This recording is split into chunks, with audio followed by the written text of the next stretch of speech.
फोगाट के लिए gold medal, Vinesh Phogat के लिए गोल्ड मेडल भारत के लिए।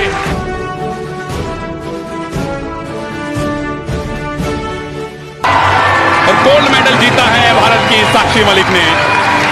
हार जाते हैं ना तो इतना ज्यादा शरीर टूट जाता है और थक जाते हैं कि हफ्ते में रिकवरी होती है, लेकिन वही मैच अगर हम जीत जाए ना थोड़े से गैप से, थकान ही नहीं लगती है।